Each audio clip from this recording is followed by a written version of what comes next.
নমস্কার, কেমন আছেন সবাই? আজ মঙ্গলবার। আজ হচ্ছে যে মঙ্গলবার, বাজে এখন সকাল 8টা।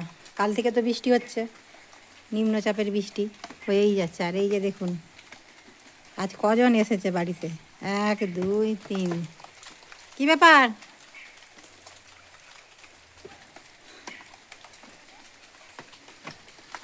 আর এই যে ফটু, সকালবেলায় কী ব্যাপার? হ্যাঁ, বিস্কুট খাবে? বিস্কুট খাবে? বিস্কুট খাবে গো এখন। এই যে এতে আছে কুকিজ, বেশি আর নেই, 3টে আছে। গোপাল খাবে একটা, সঙ্গীতা খাবে একটা, আর তুই একটা খেয়ে নে। মুখ ধুয়েছিলিস তো সকালে? ব্রাশ করেছিলি? আর এই যে দেখুন, ওদেরকেও কিছু দিতে হবে। কিছু তো বলছে, মানে ভিজে তো চারদিকে, কোথায় থাকবে বেচারা।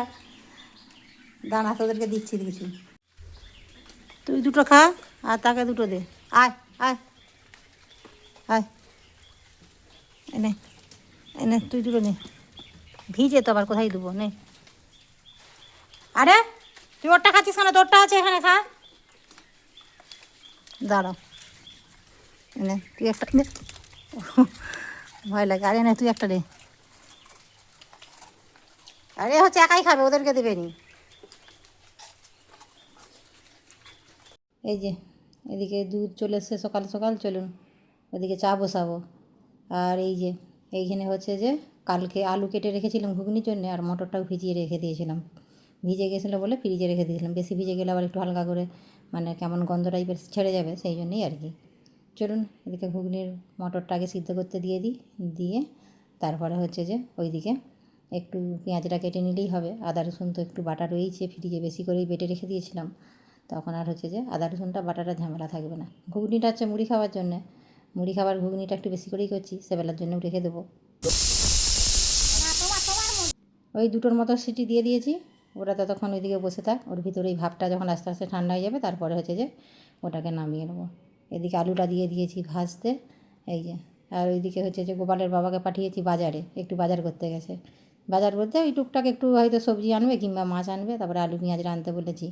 এই কয়েকদিন আমি বাজারটা একটু কমই যাচ্ছি, হয়তো যাচ্ছি কিন্তু বেশি সেই আগের মতন তুলনায় আর যাচ্ছি না, যেহেতু গোপালের বাবা বাড়িতে আছে। যতটা যা টুকরিটাকি দরকার আমাদের খেয়ে খাটে গোপালের বাবাই নিয়ে চলে আসে। এদিকে মশলা আমার কষানো হয়ে গেছে, ওইদিকে দিয়ে দিলাম আলু। আর এই যে মটরটা সেদ্ধ করে রেখেছিলাম যেটা নুন আর হলুদ দিয়ে, সেটা জল সমেত দিয়ে দিয়েছি। এই জলটা এবার এর মধ্যে শুকিয়ে কষিয়ে নেবো ভালো করে। আর চলুন ওদিকে গরম জল করে নিয়েছিলাম, সেটাই এখন হচ্ছে যে দিয়ে দিলাম স্বাদ মতো নুন।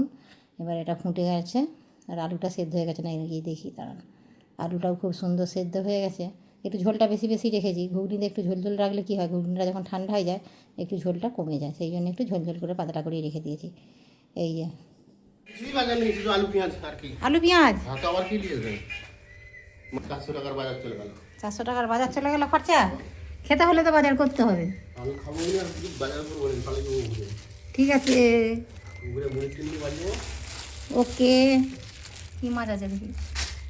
সত্যি বাজারে যা দিন দিন সমস্ত সামগ্রীর দাম বাড়ছে, এখন 400-500 টাকা নিয়ে বাজার গেলেও ব্যাগ ভর্তি হয় না। এই যে দেখুন না, আজকে নিয়ে এসেছে কিছুটা আলু আর পেঁয়াজ, আর এই যে মাছ নিয়ে এসেছে 2 রকমের, এতেই নাকি 400 টাকা খরচা হয়ে গেছে। সেই জন্য ওই যে বললো আমি আর বাজার যাবো না। কিন্তু সারা বছর যে আমি বাজার চালাই, মানে বাজার করি, সেটা আমিও তো জানি, ভালোভাবেই বুঝি। আর যেহেতু বাড়িতে আছে, আমি কিছুদিন কয়েকদিন যাবো এই টুকিটাকি যেগুলো দরকার খেয়াঘাট থেকে আনতে বলছি। আর যখন বাজার কোথাও বাইরে যাচ্ছি তখন দুজনে একসাথে যাচ্ছি। চলুন মাছগুলো বেছে নিই। 2 রকমের মাছ নিয়ে এসেছে, এতেই তো 200 টাকা হয়ে গেছে। কেন, ওই যে পাবদা মাছটা নিয়ে এসেছে, আমরা তো পছন্দ করি, আমাদের ভালো লাগে খেতে, কিন্তু বাচ্চাদের ওটি আবার পছন্দ নয়। সেই জন্য বাচ্চাদের জন্যও নিয়ে এসেছে একটা রুই মাছ। তবে বাচ্চাদের জন্য এই যে একটা হচ্ছে যে রুই মাছের পিস, আর একটা কাটা মাছ ছিল, সেটাই নিয়ে নিয়েছি। আর এদিকে আমাদের জন্য দুটো দুটো করে পাবদা মাছ নিয়ে নিয়েছি। ওরা খায় না বলে এইসব মাছগুলো আমি বাড়িতে খুব কমই রান্না করি। ওর বাবা থাকলে সেটা ঠিক আছে, হয়তো দুজনে খেলাম তখন রান্না করতে ইচ্ছে করে, কিন্তু একার জন্য নিজের পছন্দ রান্নাটা তখন আর ভালো লাগে না, সেই জন্য কমই করা হয়। আর এই মাছগুলো তেলটাও প্রচণ্ড ফাটে, সেই জন্য ওই যে একটা ঢাকনাকে একটু হালকা করে চাপা দিয়ে দিয়েছি, আড়াল করা যাকে বলে। কেন গায়ে এসে তেলটা ছিটকাবে, পুরোটা একবারে চাপা দিইনি। পুরোটা একবারে চাপা দিলে কী হবে, তখন মাছটা ভাজার জায়গায় আবার সেদ্ধ হয়ে যাবে। আর এই মাছটা যেহেতু সরষে পোস্ত দিয়ে ঝাল করলেই ভালো লাগে, তাই 1 চামচ সরষে আর 1 চামচ পোস্ত নিয়ে ওইদিকে বেটে রেখে দিয়েছি। আর এই যে দেখুন মাছগুলো একদম ভাজা হয়ে গেছে। এই মাছটা খেতে বেশ, 1 কাঁটার মাছ তো বেশ মিষ্টি লাগে, ভালোও লাগে খেতে। কিন্তু বাচ্চাদেরকে কে বোঝায়? যেমন ধরুন ইলিশ মাছটা কত স্বাদ, ইলিশ মাছটাও খেতে চায় না, এই পাবদা মাছটাও খেতে চায় না। তবে যে মাছটা খায় না সেই মাছের সাথে যদি ওদের পছন্দের কোনো মাছ রান্না করে দিই একসাথে, তখন খেয়ে নেয়। তখন কোনো অভিযোগ থাকে না যে এই মাছটা খায় না একসাথে কেন রান্না করলে, তখন খেয়ে নেয়। তবে ইলিশ মাছের গন্ধটি ওদের পছন্দ নয়। ইলিশ মাছের সাথে কিন্তু আবার অন্য মাছ রান্না করা যাবে না। যেমন পাবদা মাছটা খায় না, ওর সাথে করে ফেললাম, কোনো অসুবিধা নেই। কিন্তু ইলিশ মাছের যেহেতু হচ্ছে যে গন্ধটা বেশি উগ্র, তার সাথে যদি মাছটা রান্না করি তখন তো একটা উগ্র গন্ধটা মাছের মধ্যে হচ্ছে যে ঢুকে যায়, তখন কিন্তু সেটা চলে না। এদিকে ফোড়নে দিয়ে দিয়েছি হচ্ছে যে কালো জিরে আর একটা টমেটো, আর তারপরে হচ্ছে যে লঙ্কা গুঁড়ো, হলুদ গুঁড়ো দিয়ে আর সরষে পোস্ত যেটা বেটেছিলাম সেটাকে দিয়ে একটু কষিয়ে নিয়েছি। এবার চলুন জলটা দিয়ে দিয়েছি, এবার এটা ফুটুক। দিয়ে দিলাম স্বাদ মতো নুন, একটু দিয়ে দেবো এতে হালকা করে একটু ধনেপাতা। এই ধনেপাতাটা দিলে বেশ ভালো লাগবে খেতে, কিন্তু একটু কাঁচা লঙ্কা দিয়ে ধনেপাতা দিয়ে যদি করা যায় পাবদা মাছের ঝালটা বেশ ভালো লাগে খেতে। কিন্তু বাচ্চাদের আবার কাঁচা লঙ্কার তরকারিটা খুব বেশি ভালো লাগে না। আর আজকে একটু ঝাল ঝাল করেই করেছি।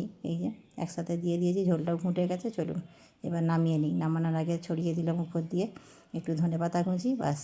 এবার এটা নামিয়ে ওই দিকে হচ্ছে যে আলু করলা ভাজাটা চাপিয়ে দেবো। এদিকে রান্নার মধ্যে এই যে মাছের ঝাল, একটু আলু করলা ভাজা, আর হচ্ছে যে গোটা কতক শামুক ছিল। শামুকগুলো কয়েকদিন ধরেই হচ্ছে যে পুকুর ঘাটে দুটো একটা করে উঠছিল, তুলে তুলে রাখা ছিল, সেইগুলোকেই আজকে বেছে নিয়েছি। সেইগুলোই লাস্টে একটু বাটি ভাজা চচ্চড়ি করে নেবো।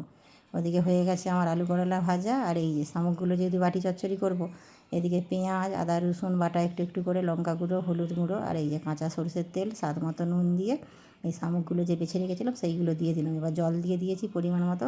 এটা এবার একদম লো আছে ঢাকা চাপা দিয়ে দিয়ে হালকা করে ফুটিয়ে নেবো। একদম হচ্ছে যে যতক্ষণ না শুকনো হবে ততক্ষণ নামিয়ে নেবো, মানে নামানো নি।